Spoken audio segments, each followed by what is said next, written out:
Halo guys, assalamualaikum warahmatullahi wabarakatuh dan salam jumpa. Kembali lagi di channel Diari Kampus yang inspiratif, akuratif, dan tentunya edukatif. Halo adik-adik kelas 12 SMA maupun SMK di seluruh Indonesia. Bagaimana kabarnya hari ini? Semoga kalian diberi kesehatan, dimudahkan rezekinya, dan tentunya semakin semangat dan optimis adik-adik bisa lolos di SNMPTN tahun 2022 dan KIP kuliah tahun 2022. Amin amin ya robbal alamin. Baik, pada kesempatan kali ini Diari Kampus akan membahas seputar eksklusif bagaimana adik-adik mendaftar di Kartu Indonesia Pintar Kuliah atau KIP kuliah secara baik dan benar adik-adik. Nah, kalau yang video sebelumnya adalah sesuai dengan webinar atau Zoom dari Pusdiklat Kemendikbud, maka ini saya sudah akan mendaftarkan atau mensimulasikan bagaimana mendaftar step by step untuk adik-adik mendaftar di KIP kuliah. Nah, yang pertama harus adik-adik lakukan adalah yang pertama ini adalah menu awal di kipkuliah.kemendikbud.go.id adik-adik. Nah, adik-adik perlu diketahui bahwa untuk KIP kuliah ini jadwalnya mengikuti jadwal seleksi yang ada. Nah, karena hari ini sudah buka adalah jadwal bagaimana adik-adik mendaftar KIP kuliah di jalur SNMPTN. Jadi kalau misalnya adik-adik mendaftar SNMPTN, kemudian nanti sampai berakhirnya kok tidak mendaftar KIP kuliah, maka adik-adik merupakan peserta SNMPTN reguler adik-adik. Tetapi nantinya ketika adik-adik sudah mendaftar SNMPTN dan finalisasi, maka adik-adik mendaftar KIP kuliah, maka adik-adik otomatis nanti bisa mendaftar KIP kuliah dan SNMPTN secara bebarengan adik-adik. Dan saya sarankan adik-adik harus atau wajib nantinya mendaftar KIP kuliah bebarengan dengan SNMPTN. Maka adik-adik harus mempersiapkan berkas-berkas yang adik-adik harus tunjukkan, yang nantinya akan saya tunjukkan apa saja berkas-berkas yang harus adik-adik siapkan. Nah, setelah ini adik-adik harus masuk. Nah, ketika adik-adik masuk di sini, ini adalah menu masih kosong sekali, yang tentunya ini akan nanti adik-adik bisa mengisinya dengan biodata yang ada.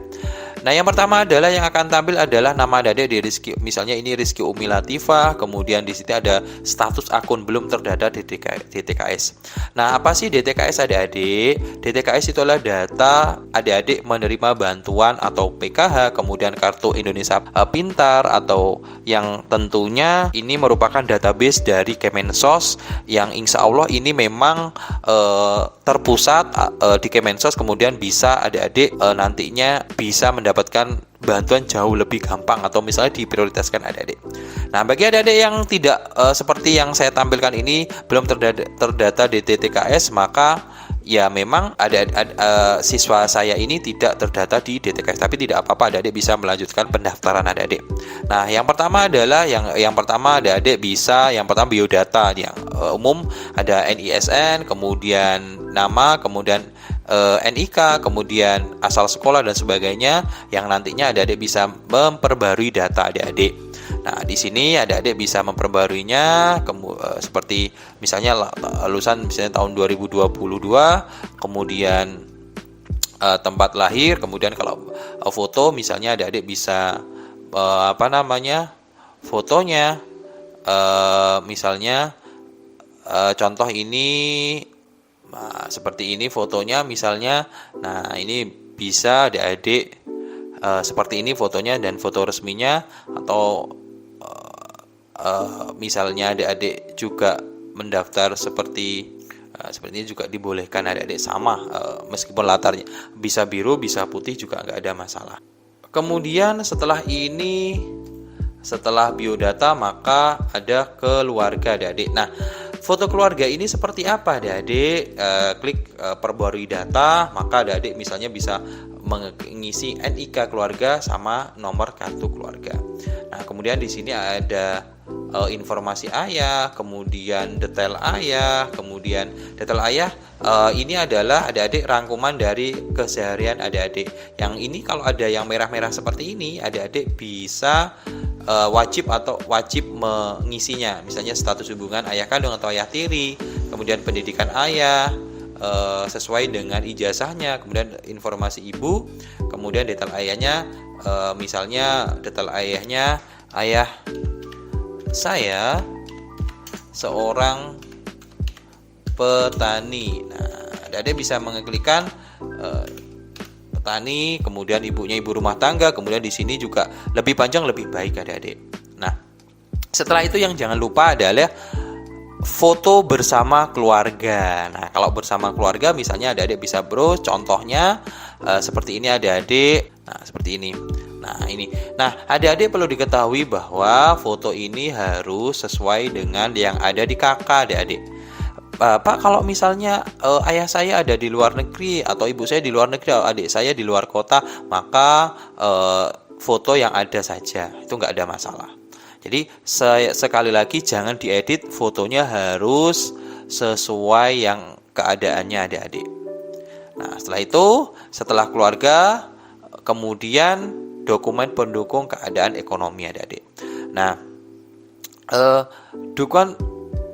di sini dokumen pendukung keadaan ekonomi ini opsional. Dan deskripsinya ini, deskripsi ekonomi itu adik-adik bisa mengisinya keadaan ekonomi adik-adik. Misalnya penghasilan ayahnya bekerja dalam satu hari berapa, kemudian ibunya juga misalnya bekerja penghasilannya berapa, yang tentunya di sini juga sesuai detail penghasilan ayahnya, kemudian penghasilan ibunya, kemudian kalau punya hutang, kemudian cicilan hutang, kemudian piutang, kemudian cicilan hutang dan sebagainya, dan data tabungnya sesuai dengan yang ada. Nah, kemudian ini apa sih yang adik-adik bisa upload? Nah, di sini adalah adik-adik bisa mengupload yang namanya SKTM. Nah, kalau SKTM seperti apa sih? Contohnya SKTM. Nah, SKTM itu contohnya seperti ini. Jadi ini akan nanti adik-adik. Nah, jadi ini saya berbesar adik-adik. Nah, ini adalah surat keterangan tidak mampu yang adik-adik bisa dapatkan di desa. Nah, detailnya seperti ini adik-adik. Jadi detailnya akan saya perlihatkan seperti ini. Nah, ini nanti adik-adik bisa mencontoh apa yang nanti insya Allah ini adalah format yang baik dan benar. Nah, ini seperti ini adik-adik. Surat keterangan tidak mampu. Nah, misalnya yang bertandangan di bawah ini kami kepala desa Genteng Wetan, Kecamatan Genteng, Kabupaten Banyuwangi dan sebagainya. Kemudian setelah itu di sini ada namanya, kemudian ada tanda tangannya kepala desanya. Nah, ini nanti akan diupload di portalnya ini adik-adik. Nah, jadi seperti ini. Nah, kemudian setelah ini sudah ada, maka ada rumah. Nah, rumah di sini berarti rumah tampak depan adik-adik. Nah, rumah tampak depan seperti apa? Ya berarti yang difoto rumahnya saja. Misalnya seperti ini adik-adik. Rumah tampak depan. Misalnya seperti ini. Nah, ini. Kemudian foto ruang keluarga. Nah, ini seperti apa ruang keluarganya? Ya seperti ini misalnya. Itu dibolehkan adik-adik. Kemudian adik-adik bisa mengisinya sesuai dengan yang di sini. Misalnya ada kepemilikan, tahun perolehan, sumber listrik, daya listrik, luas tanah. Nah, ini nanti adik-adik bisa melihatnya di NJP atau pajak bumi bangunan adik-adik. Kemudian setelah itu lantainya, kemudian dan sebagainya adik-adik. Jumlah orang yang tinggal saya sarankan adalah yang tinggal sesuai dengan KK adik-adik. Setelah itu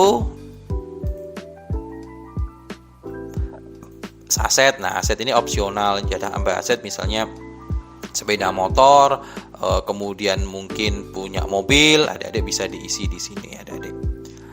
Nah, kemudian dikira-kira saja kalau nama asetnya apa, mereknya apa, jenis barangnya, misalnya alat alat komunikasi ya berarti handphone, biasanya kalau alat transportasi bisa mobil atau sepeda motor. Tahun perolehannya, metode perolehannya, dan ini diisi saja adik-adik, dikira-kira saja, nggak usah terlalu detail karena memang kadang-kadang kita lupa kapan perolehannya, sepedanya dan sebagainya. Harga belinya, kemudian harga jualnya dikira-kira saja sesuai dengan pasaran yang ada. Kemudian setelah itu ada prestasi. Jika adik-adik punya, maka adik-adik bisa menambahkan prestasi maksimal 3 saja seperti di SNMPTN yang dengan membuktikan sertifikat. Contoh misalnya sertifikatnya seperti ini adik-adik. Jadi kalau misalnya sertifikat adik-adik bisa upload, kemudian tingkatnya kabupaten, kemudian perolehan prestasinya, kemudian pencapaiannya adik-adik. Next selanjutnya adalah rencana adik-adik. Nah, rencananya adik-adik ketika nanti tinggal di sana, ini adik-adik bisa klik kemudian dukungan keluarga kalau ada ya iya, transportasi asal misalnya kalau pakai jalur darat ya jalur darat, pesawat ya pesawat dan sebagainya. Kemudian setelah ini diisi semua, maka nantinya akan muncul pilihan. Karena ini belum diisi, maka tidak akan muncul pilihan-pilihannya adik-adik. Nah, adik-adik bisa mengisinya. Kemudian setelah itu adik-adik bisa memilih nantinya akan tampil SNMPTN. Adik-adik bisa klik di situ, maka adik-adik akan aktif. Dan setelah itu adik-adik pasti akan memperoleh kartu peserta seperti ini. Nah, jadi adik-adik ketika nantinya sudah mengisi langkah-langkah dengan baik dan benar, maka adik-adik bisa nanti mendapatkan kartu peserta ini, yang artinya adik-adik nantinya terdaftar sebagai peserta KIP kuliah di SNMPTN. Yang jelas seperti itu yang saya sampaikan step by stepnya. Nanti adik-adik bisa mengklik aja, nanti kalau di atas misalnya durasi waktunya SNMPTN misalnya dari tanggal 15 sampai 28 ya, nanti di situ ada warna birunya, adik bisa klik dan di situ akan ada pendaftar SNMPTN KIP kuliah. Jadi seperti itu ada aja yang perlu saya sampaikan pada video kali ini. Kurang lebihnya dari saya. Wassalamualaikum warahmatullahi wabarakatuh dan salam jumpa.